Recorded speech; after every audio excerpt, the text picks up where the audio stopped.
বন্ধুগণ, তোমরা ATM card দিয়ে যেমন এটিএম থেকে টাকা উইথড্র করো, ঠিক একইভাবে তোমার রেশন কার্ড দিয়ে কিন্তু রাইস এটিএমের মাধ্যমে তোমরা রেশন উইথড্র করতে পারবে। রেশন দোকানে লাইনের পর লাইন দাঁড়িয়ে রেশন তোলার দিন কিন্তু আজ শেষ হতে চলেছে।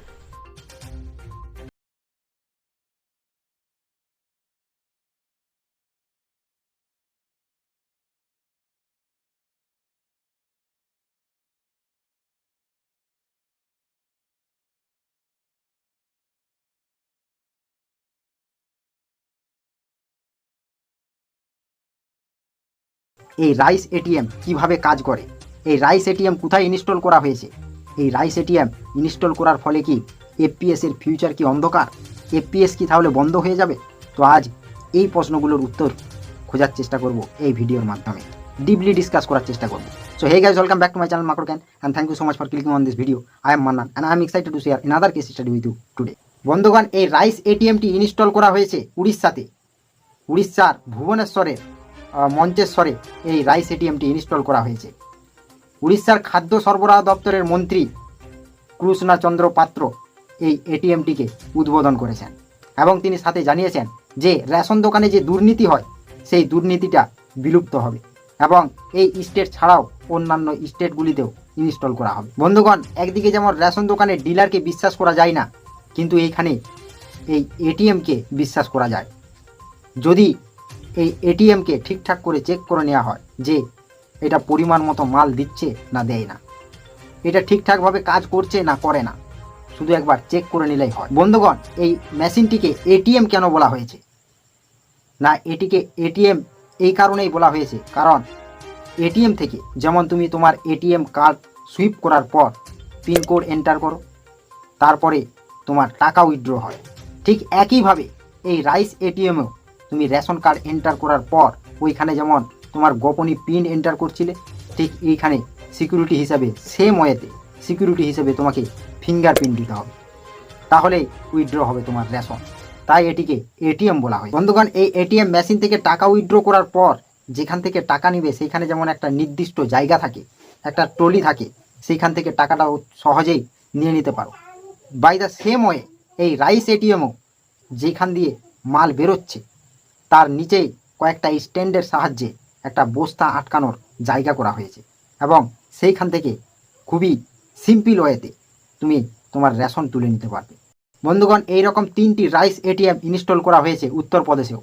উত্তরপ্রদেশের জানকীপুরম এলাকায় 15ই মার্চ এই এটিএমটি ইনস্টল করা হয় এবং যে এটিএমগুলির সাহায্যে মান্থলি রেশন তুলতে পারবে। বন্ধুগণ, এই রাইস এটিএমের সাহায্যে রেশন তোলার জন্য কয়েকটা স্টেপ তোমাকে ফলো করতে হবে, খুবই সিম্পল। প্রথমে তোমার রেশন কার্ডের নাম্বার এন্টার করতে হবে। নাম্বার এন্টার করার পর তোমার কাছ থেকে ফিঙ্গারপ্রিন্ট চাইবে। এবার ফিঙ্গারপ্রিন্ট তোমার যদি ম্যাচ করে যায় তাহলে পরিবারের যে যে সদস্যের তুমি রেশন কার্ড তুলতে পারবে তাদের নাম, রেশন কার্ডের নাম্বার এবং আধার কার্ডের নাম্বার দেখতে পাবে এবং তুমি কন্টিনিউ করলে সেখান থেকে তুমি এবার রেশন কার্ডের প্রত্যেকটা রেশন কার্ডের মাল তুমি উইথড্র করতে পারো। বন্ধুগণ, উড়িষ্যাতে যখন এই রাইস এটিএম প্রথম ইনস্টল করা হয়েছিল সেই রাইস এটিএম থেকে সর্বোচ্চ তুমি ম্যাক্সিমাম 25 কেজি পর্যন্ত চাল উইথড্র করতে পারতে।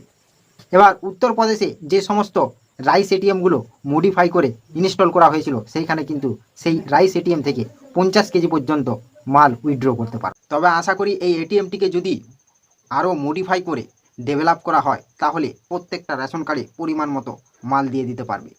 বন্ধুগণ, উড়িষ্যার একজন রিপোর্টার এই এটিএমের একজন অধিকারীকে কোশ্চেন করে যে এইখানে মাল তোলার জন্য যদি এই মেশিনের টেকনিক্যালি কোনো প্রবলেম হয় তাহলে সাধারণ মানুষ এটার সমাধান কিভাবে করবে।